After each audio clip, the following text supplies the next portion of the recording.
Hello candidates and welcome to the YouTube channel of Government Crackers. This is Kavita.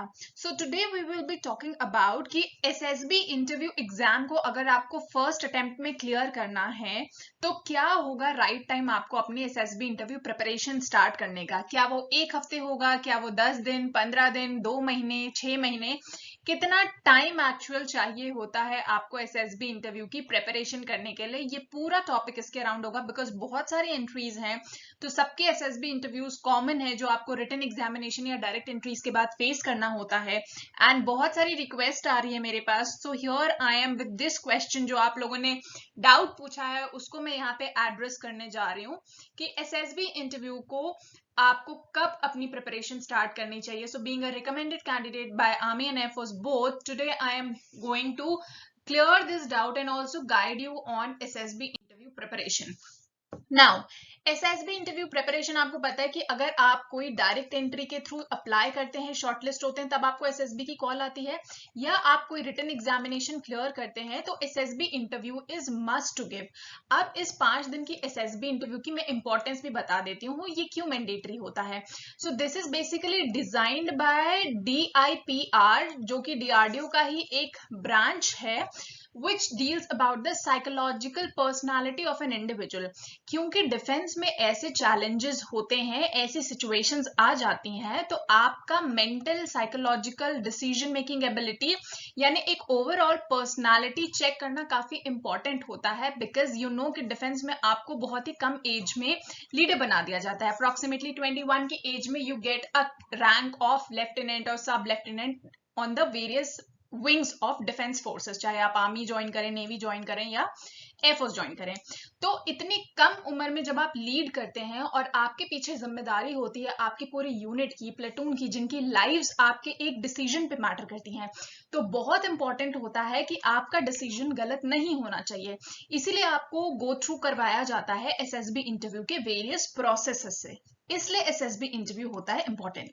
अब SSB interview में important 2 stages होते हैं। एक stage में screening stage बोलूंगी यानी डे 1 जिसे हम कहते हैं, और उसके बाद होता है आपका डे 2। ठीक है, नाउ डे 1 बात करते हैं।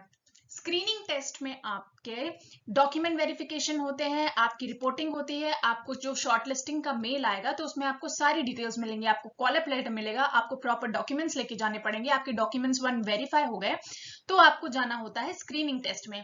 नाउ स्क्रीनिंग टेस्ट बहुत ही इंपॉर्टेंट टेस्ट होता है। क्यों? क्योंकि इसे फिल्टर स्टेज भी कहते हैं। क्योंकि आप देखिए बहुत सारे कैंडिडेट्स अप्लाई करते हैं, मगर जो डिफेंस में वैकेंसीज होती हैं वो समवॉट 20, 25, 3, 4, 5 में भी 90 मैक्सिमम, इतनी वैकेंसीज जाती हैं SSB इंटरव्यू की सीट्स के लिए, मगर जो अप्लाइंग कैंडिडेट्स होते हैं वो बहुत ज्यादा होते हैं। सो एक फिल्टर की स्टेज बहुत इंपॉर्टेंट होती है। तो यहाँ पे फिल्टर वाला वो प्रोसेस आता है जिसमें बहुत ही कम टाइम मिलता है, मगर एक ओवरऑल बेसिक फिल्टर लगाया गया है वेरियस टेस्ट के थ्रू, जिसमें वो कैंडिडेट्स को सिलेक्ट एंड शॉर्टलिस्ट कर सके।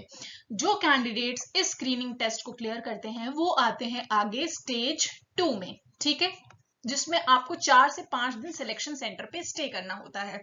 अब यहाँ पे मैंने काफी ब्रॉड लेवल में आपको एक्सप्लेन करा। अगर आपने SSB इंटरव्यू पहले दिया है, रिपीटर है, तो आपको इसका आइडिया है, मगर अगर आप फ्रेशर हैं तो इसमें भी और बहुत सारे टेस्ट होते हैं, उसके बारे में भी बात करते हैं। सबसे पहले बात करूंगी मैं स्टेज 1 की। ठीक है, स्टेज 1 में इंपॉर्टेंट क्या होता है, इसमें आपके 2 तरीके के टेस्ट होते हैं। एक OIR टेस्ट होता है, एक OLQ टेस्ट होता है, एक आपका PPDT टेस्ट होता है, फिर आपका GD होता है, फिर आप नरेशन करते हैं। तो these are the type of test जो आपको स्टेज 1 में क्वालिफाई करना होता है ना। OIR OLQ क्या होता है, ये reasoning, verbal, non verbal test होते हैं। दोनों को आपको क्लियर करने के लिए 15 मिनट्स का टाइम मिलता है दोनों एग्जामिनेशन के लिए। इन दोनों में आपको 50 क्वेश्चंस मिलते हैं। ये 50 क्वेश्चंस होते हैं वर्बल, नॉन वर्बल सेक्शंस के, इमेजेस के, मिरर इमेजेस के। इसमें आपके कैरेक्टर बेस्ड क्वेश्चन भी आते हैं, नंबर सीरीज भी आते हैं, यानी बेसिक एप्टीट्यूड यानी आपका मेंटल लॉजिकल रीजनिंग इस पूरे एक टेस्ट में चेक कर लिया जाता है। देन आता है आपका PPDT टेस्ट, जिसमें आपको वो पिक्चर दिखाई जाती है और 5 मिनट के अंदर आपको स्टोरी लिखनी होती है। 30 सेकेंड्स पिक्चर आइडेंटिफाई करने के लिए एंड रिमेनिंग 4.30 मिनट्स आपको स्टोरी लिखने के लिए। वंस आप स्टोरी लिख लेते हैं तो आपका इंडिविजुअल नरेशन होता है, जिसमें आपको 1 मिनट में अपनी पूरी 5 मिनट की स्टोरी को नरेट करना होता है। एंड देन GD स्टडी, जहां पे कॉमन डिस्कशन करके एक कंक्लूजन पे पहुंचना होता है। Now it sounds very easy but it is not easy, क्योंकि 5 मिनट में स्टोरी लिखना जिसमें आपका कोई थॉट प्रोसेस नहीं, क्योंकि कोई भी पिक्चर दिखाई जा सकती है, देन उस 5 मिनट की स्टोरी को 1 मिनट में कन्वर्ट करना, तो आप देख लीजिए कि कितनी स्ट्रेसफुल सिचुएशन कन्वर्ट कर दी जाती है वहां पे। इसके अलावा पिक्चर्स की प्रैक्टिस करना, थॉट्स आपके पास पहले से होना, थीम्स होना बहुत इंपॉर्टेंट होता है।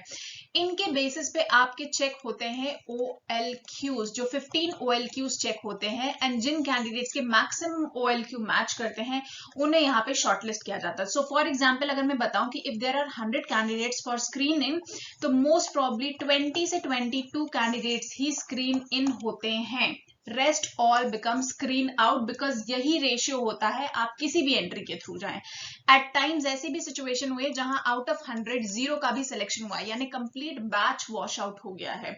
तो you know now the importance of stage 1 testing, और इसलिए मैं बोलती हूँ कि स्टेज 1 की प्रैक्टिस करना आपके लिए बहुत ज्यादा है। अब बेसिक बता देती हूँ स्टेज 2 का। इसी तरह से स्टेज 2 में डे 1 पे आपका होता है साइकोलॉजिकल एग्जामिनेशन।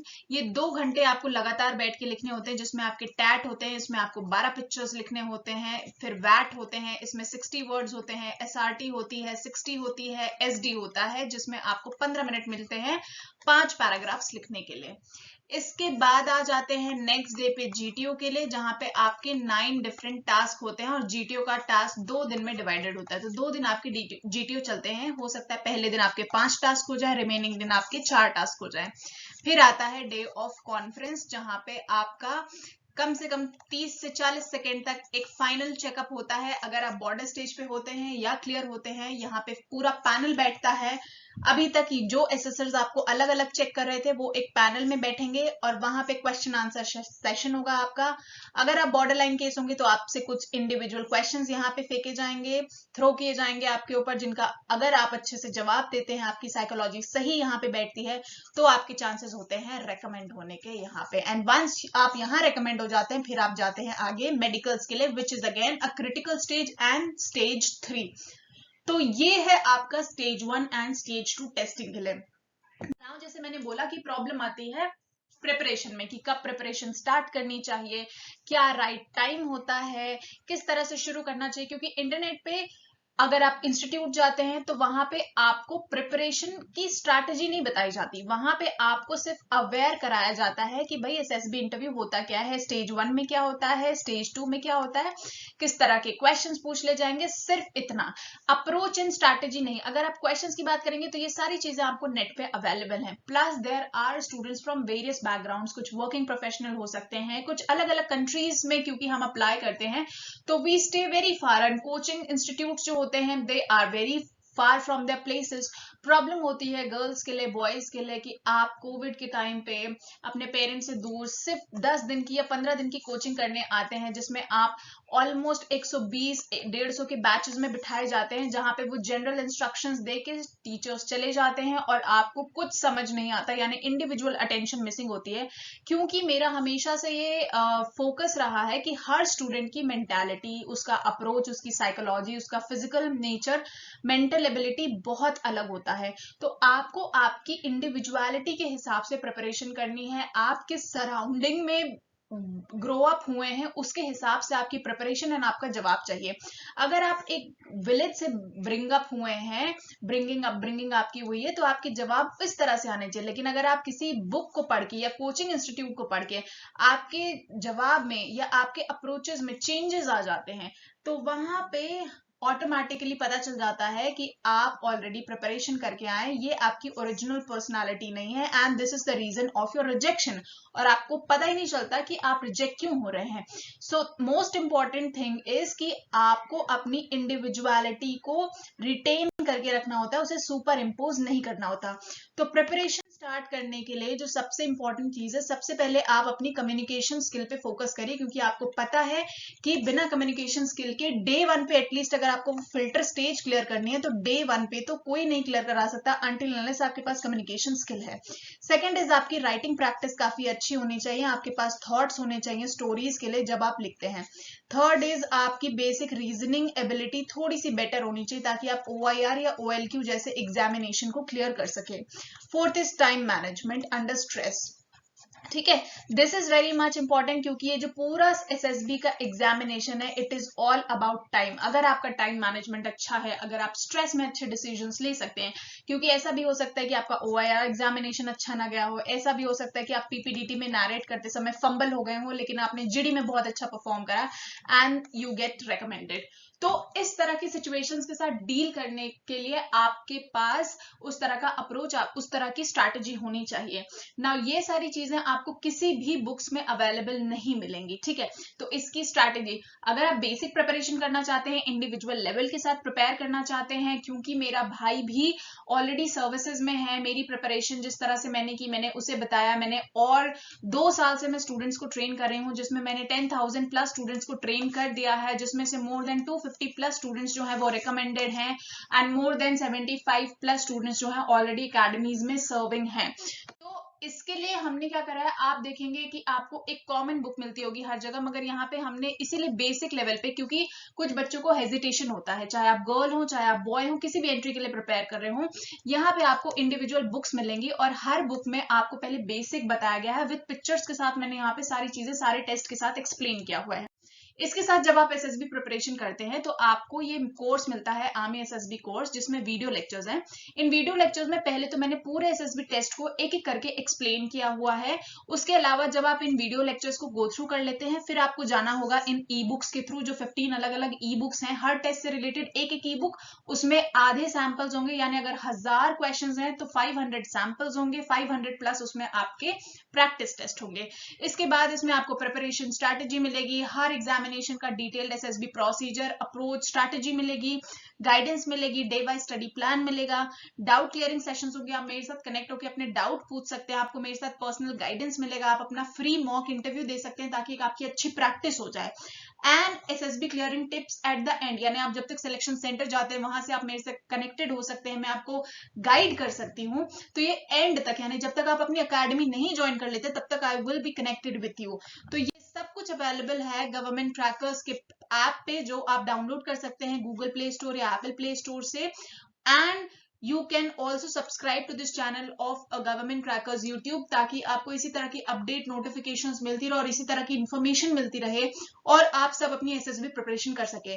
बच्चों मैं बता रही हूँ, आप सब जो भी ये सेशन देख रहा है, आप सबके अंदर कैपेबिलिटीज हैं, आप सब SSB एग्जामिनेशन क्लियर कर सकते हैं। अगर एक सीट भी है वहां पे, एक वैकेंसी भी है, तो अगर आपने SSB की प्रिपरेशन अच्छी करी है, वो एक सीट भी आपके नाम होगी, आप रिकमेंड होंगे, ये बात मान लीजिए। बस उसका सही अप्रोच और सही गाइडेंस जो है वो मिसिंग है, और इसको इतना बड़ा मिथ बना रखा है SSB इंटरव्यू को, इतना इसका बेसिकली अगर मैं वर्ड यूज करूं तो हवा बना के रखा हुआ है कि बच्चे इससे डर जाते हैं और अंडर स्ट्रेस जाके अपनी परफॉर्मेंस को रूइन कर देते हैं, जो मैं नहीं चाहती आप सब करें।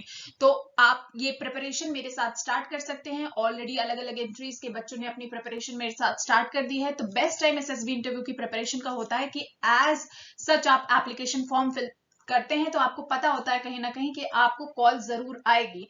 उसके इमीडिएट लेवल पे नेक्स्ट स्टेप आपका होना चाहिए कि आप अपनी SSB इंटरव्यू की तैयारी स्टार्ट कर दें, क्योंकि जितना ज्यादा टाइम आपको मिलेगा, जितनी ज्यादा आप अच्छी से प्रैक्टिस करेंगे, उतनी जल्दी आप SSB इंटरव्यू, उतने चांसेस आपके बढ़ जाते हैं कि आप पहले अटेम्प्ट में SSB इंटरव्यू को क्लियर कर सकें। तो आई होप आपको ये सेशन अच्छा लगा हो, आपको नॉलेज मिली हो और आपका जो थोड़ा सा कॉन्फिडेंस मेरे इस सेशन की वजह से आपने गेन किया हो, यही मेरा मोटिव है। और थोड़ा सा वो डर है जो SSB इंटरव्यू का, वो कहीं ना कहीं दूर हुआ है। और इसी के साथ मैं सेशन को क्लोज करती हूँ, और बाकी किसी भी चीज के लिए आप डाउनलोड करिए गवर्नमेंट क्रैकर्स ऐप और अपनी SSB प्रिपरेशन स्टार्ट कर दीजिए। I wish you all wear the uniform soon. जय हिंद।